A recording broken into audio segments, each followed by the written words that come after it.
All righty, we're back with. I think I messed up the weeks last time. What are we, Greg? What are we here? I think we're on 6. Okay, six. Yeah, that sounds right. Good stuff. How are things on your end? Doing well. Doing well, man. Fresh haircut.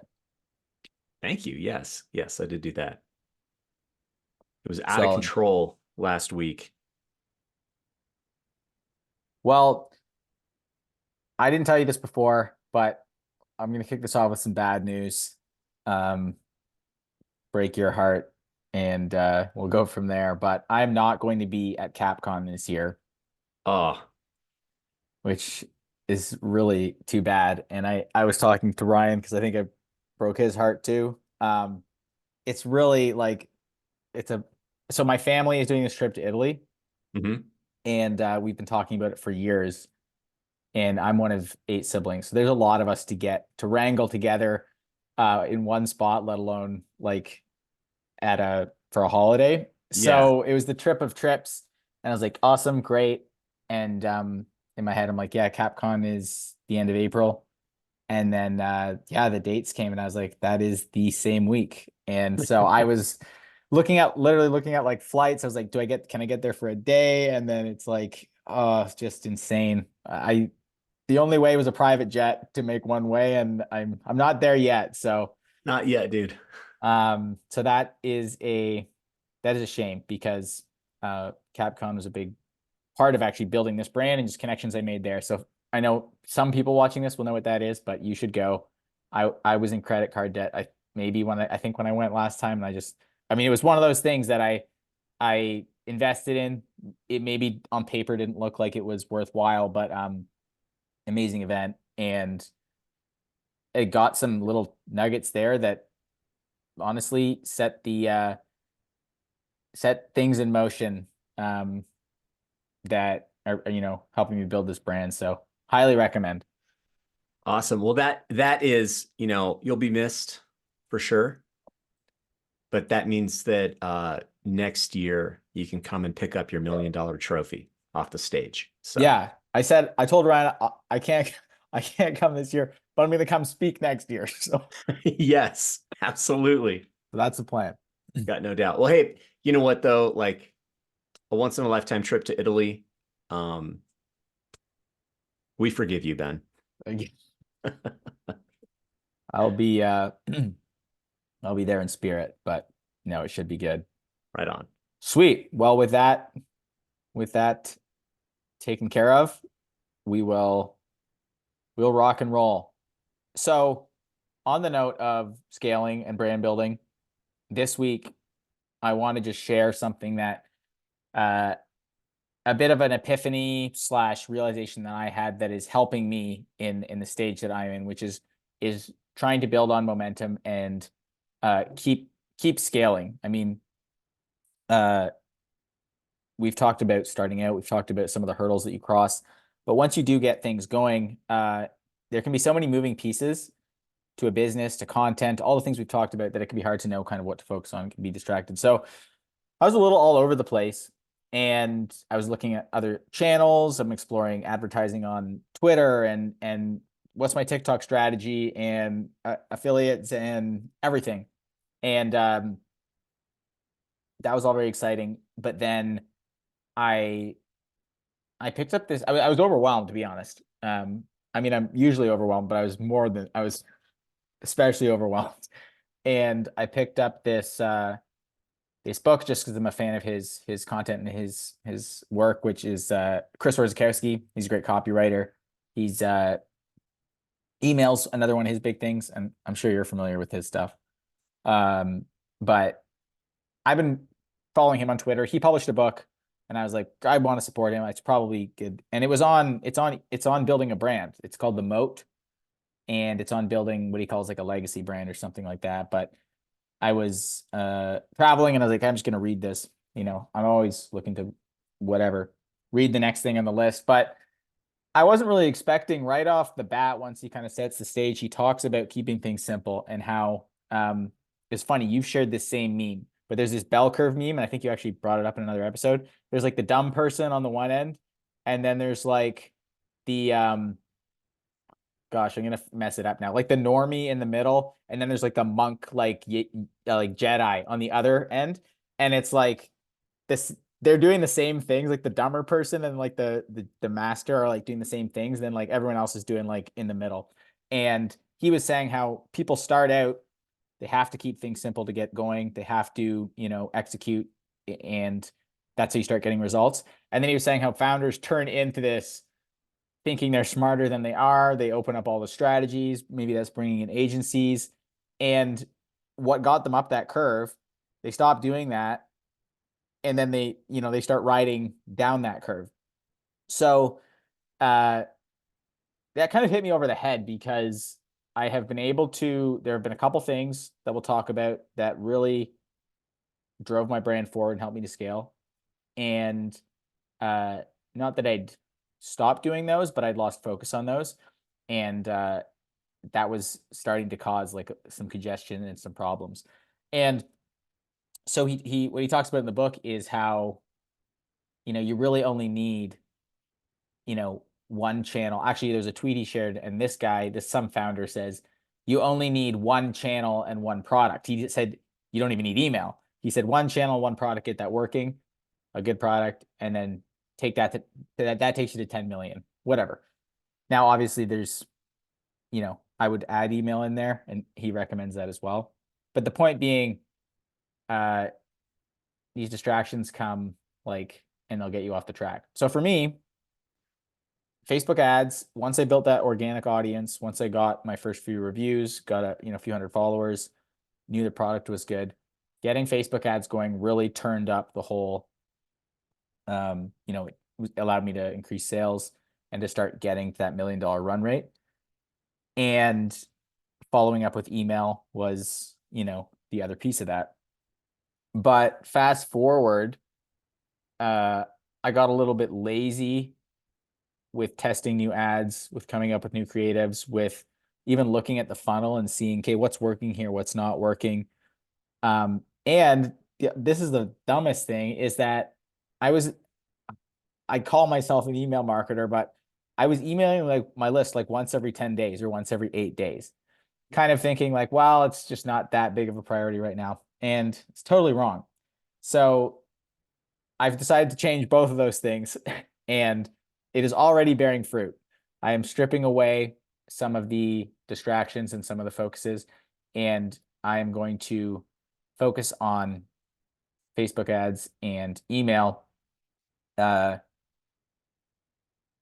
at least the 7-figure rate, and I believe maybe halfway to that 8-figure run rate as well. So we can dive into that, but I just wanted to set the stage. I think this is super relevant for anyone who's kind of growing. So there it is. Yeah, I love it. I've got nothing. I mean, I 100% agree, right? Usually there's something simple that helps us to get the initial traction, but then we feel the need to overcomplicate it. Like we feel like the answer to growth is this other thing we're not doing yet, but that's usually not true. The answer to growth is usually doing more of what's already working until we completely max that out. And it Yep. usually where we max that out is far, far, far away from where we actually are. Mhm. So, I mean, fundamentally, the entire business of marketing up to the point of sale is like we have to do three things. We have to capture attention, we have to keep attention, and then convert the attention Mhm. into a sale. And if you can do that 80% with Facebook ads and then 20% with email, I mean, what's your constraint on ads is probably how much you can spend per day plus how much inventory you have to ship, right? Mhm.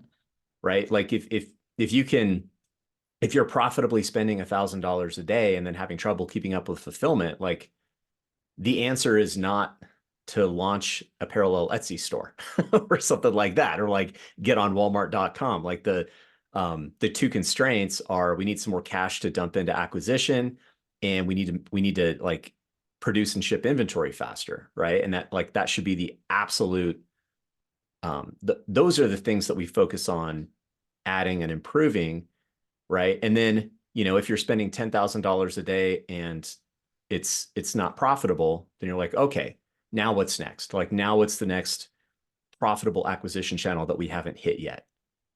And it's so like it's easy for me to say, except this is not what I do either. Like, I get sucked into, oh my gosh, I see somebody else doing something that looks cool, and I'm like, I should do that. I should try that. And it splits up, it diverts our focus.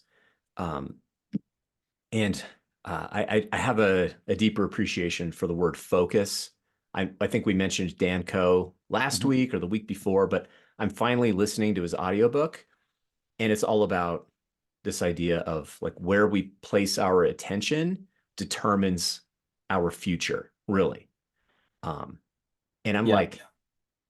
I'm like 80% down with what he's saying. Like, I have some pushback on some of the stuff, but it's pretty accurate. And maybe we should this would be an interesting topic, like weeks away. Like, what's the right way to present information? Because this is very like highbrow philosophical. It's really hard to listen to and absorb. And then there's other people that I listen to where it's more of like this like casual storytelling approach where I could just listen to it all day long. Yep. Um, and yeah, totally different topic, but Yeah, it's related though, because so one thing, and because I've been listening to his content for a while, and it is related, uh, focusing or prioritizing some time to work on the tasks that uh improve your long-term like goal or destination, like keep you on track towards that. And just a small example of this is needle moving tasks for me, aside from making sure operations work, is acquiring new customers and fulfilling those customers. Like that's it. And that's what I should be doing.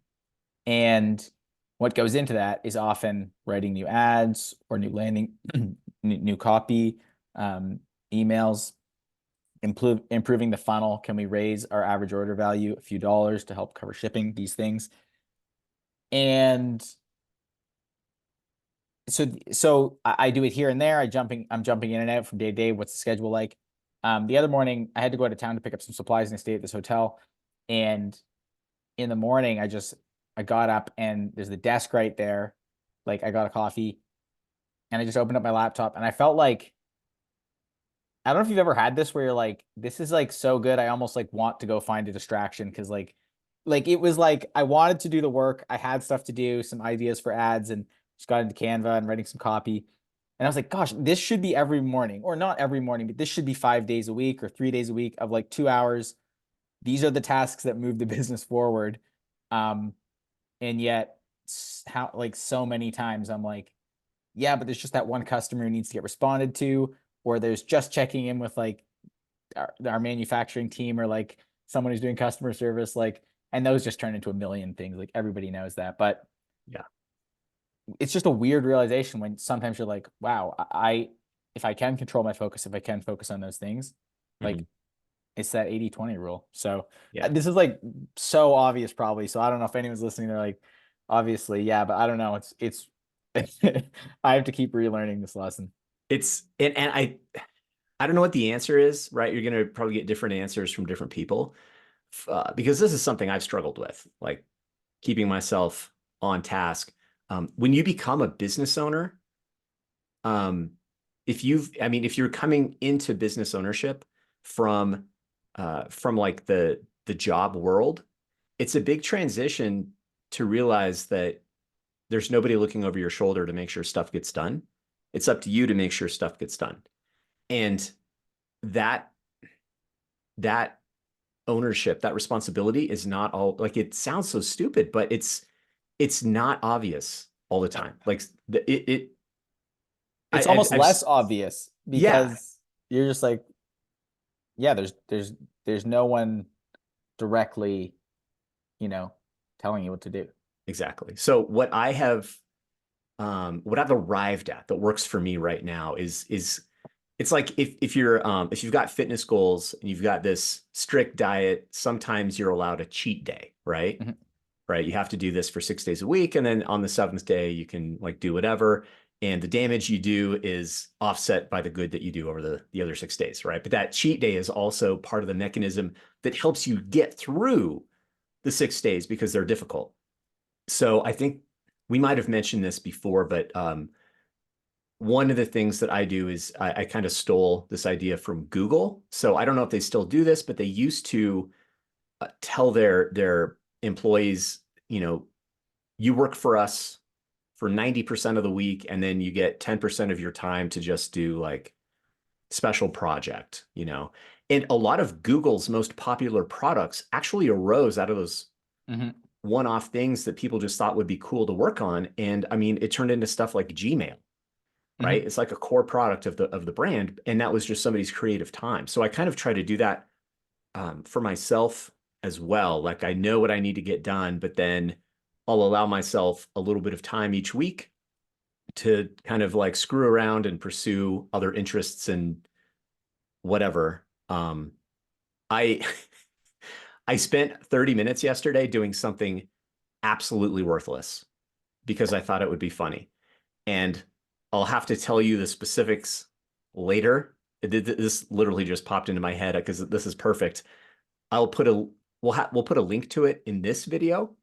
So if somebody, and it takes less than 1 minute, right? So if somebody wants to click on it and see what I spent 30 minutes doing that provides absolutely no value, but I thought would be funny, then there will be a link down here and you'll just be like, what the hell?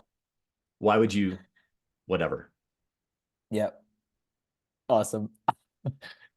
You do need those things. So I I affirm. Awesome. To bring that all back around and put a kind of a pin in this, I just wrote down, I think in the message I sent to you, I wrote down better Facebook ads, send more emails, ignore everything else. And that's going to be my mantra for the next little bit. Because, and that's for me. For someone else, it might be get Amazon reviews and spend more on PPC. Like it might be those two things. For someone else, it might be post a reel on Instagram and tell two people about my brand. Like that might be their thing, or whatever those things are. But identifying them honestly and kind of brutally can be really helpful, because sometimes like you actually can succeed if you do the shit. You're literally just not doing the stuff that's there for the taking. So that's kind of my little spiel there. And which kind of leads on the Facebook ads email side, leads a little bit into the next topic I had, which is front end and back end offers. Now this becomes like really relevant in the e-commerce world as well, but it's also the kind of like it's kind of the playbook of direct response marketing as a whole, and always has been. And so most people will know what those are, but I thought we could just get into like a front end offer, and then what's the purpose of that, and then what's that model of, okay, get them in the door and then sell them something else, because that's also how you can know what to focus on. So in e-commerce, just briefly, front end offer is the first time someone buys from you or gets a lead magnet from you, and then that upsell will be, okay, how can we sell them on the product or sell them on more of the product, whatever that is. So break it down and explain what those things are. I have a lot of mentors that have different perspectives on this. And I mean, it's a great maybe question. I'm wrong. Am I like, no, you're 100% right. There's a lot of different ways to think about this and people disagree about it. But what makes the most sense to me is the front end offer should be something that has as high a conversion rate as possible. You want as many buyers in the door as possible. And then you need to have a process, right? And we can call it a funnel or a follow-up or whatever, but you need a process like very quickly on the back end to monetize that buyer traffic in a way that pays for the ad spend or pays for the traffic, right? So for example, running ads to a really expensive front end offer is usually challenging because the conversion rate is so low. And so even though it's an expensive offer, like, you know, I'm deep enough in the internet marketing space to see different ways that this is done, right? People, this was more popular a few years ago, but people would run an ad to like a webinar, right? A free webinar, and then on the webinar, people get sold this $1,000 thing, right? And those numbers used to work really, really, really well. Like you could run that and just it was guaranteed to work. And then the business model kind of started to age, right? And so now that kind of thing is actually pretty difficult to do to get it to make money on the front. And you have to spend so much on the front to get in enough people that it's very risky to run that unless you have like something really, really solid on the back and pretty deep pockets to float the difference, right? So bringing it back to e-commerce, what I think where a lot of people get stuck is they just look at their product line, right? And maybe they have one SKU, maybe they have multiple SKUs, and then they just test running ads straight to a product, and the ad, the creative is like, you know, buy my crap and come buy this thing. And sometimes the numbers work for a while, but it's usually, a lot of the e-commerce stuff, I would say we're in that impulse buy price point of like 20 to 50 bucks. And it's really hard to get that to work. Like it can work. Like when you're creative, when you tap into something and it works, then it works. You know what I mean? You've probably experienced this, but the way that this can work really well in e-commerce, I would say there's kind of two strategies that I've seen work really well. And number one is run the ads to the product that's going to have the highest conversion rate and have a reasonable chance of a profitable sale with sale number one. So this would be like a bundle or a sampler pack or something like that, where you can get that average order value high enough that you've got a reasonable chance of paying for the ad spend. So instead of, if you've got a $20 thing, don't run ads to a single unit, run ads to like a 5-pack, right? And you could have a downsell to a single unit, so but you'll have more people, if you're running it to that higher price bundle, more people will convert on that bundle. And again, if it's like a there's a lady I know, and she has like artisan teas, TEA drink. And she just couldn't get ads to work when she was running ads to like a $15 bag of premium tea. But when she created a sampler bundle, it was like 40 or 50 bucks and you get to try like 10 different teas. That worked really well. And then I said, hit them in those email follow-ups like, hey, what's your favorite one? Have you tried this one yet? And tag people with their responses and then sell them later on their favorite one from the sampler pack. That's like a really solid front end, back end kind of structure. So the other thing that works is instead of trying to maximize that average order value on the front, you really just maximize conversions. So you're selling something intentionally cheap on the front that you're probably losing money on, but then you have to have like those one-click upsell style upsells inside of that same transaction, right? So they just bought something for 10, 15, 20 bucks. Hey, do you want to double your order for only this much? Hey, do you want to add on this other thing? And we've all seen what those look like. And the downside is that can be an annoying experience for the customer. But the upside is that if you can get that back end profit in the same transaction as the front end profit, then it turns into a scalable funnel. And where you have to be careful is that if that is a bad enough experience on the front end, then you don't end up with any repeat orders because people are like, I don't want to get run through the ringer again. You know what I mean? Like you can make the experience so bad that they don't come back. And then you're just purely reliant on that front end. Yeah. I feel like that was a little long-winded, but does that make sense? I think It those is. two strategies are the only ones that work, to be completely honest.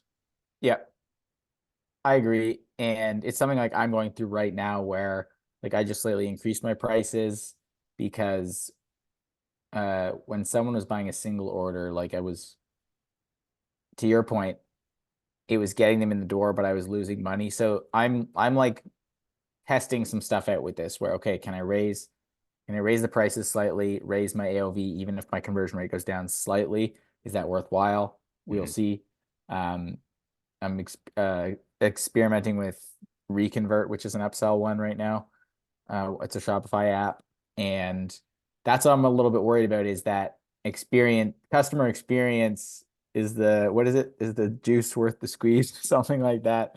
Um, because yeah, it's great if you can raise your average order value a few dollars and have a more profitable first sale. But yeah, do people have a bad experience with that? Does it deter them from, checking out at all or coming back? So Yeah. it's stuff you really have to test for your own brand.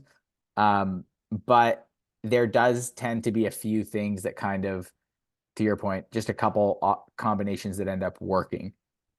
There's a book called I guarantee most people watching this have been targeted by this dude's ads at some point.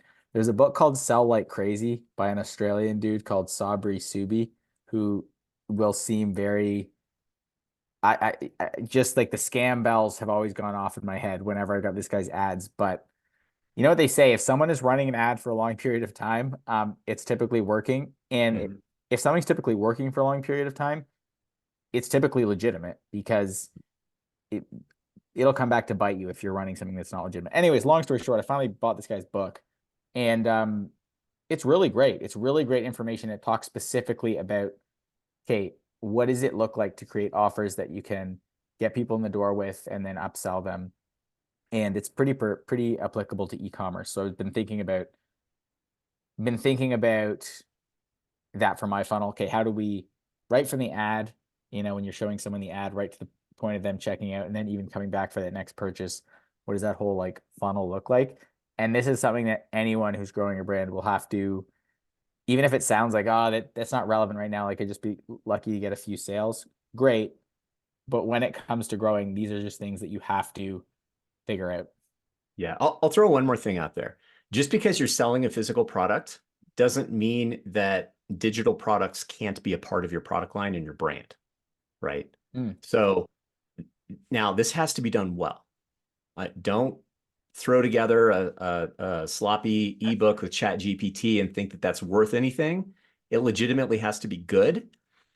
But there are some guys I know who were very, very successful. Like it was very direct response style, but they were on the front end, they were selling like nutrition and fitness plans to middle-aged guys. And that was the front end offer, pure info product. Hey, go from this to this kind of stuff. Then they sold them supplements on the back end. And these guys crushed it. Multi-million-dollar business. The front end was all info product. The back end was all physical product. Hmm. And they tried flipping it around. They couldn't get the supplement to convert on cold traffic. People had to come through the digital product, have the experience with the brand, and build that trust to where the supplement converted on the back end. Yeah, that's really interesting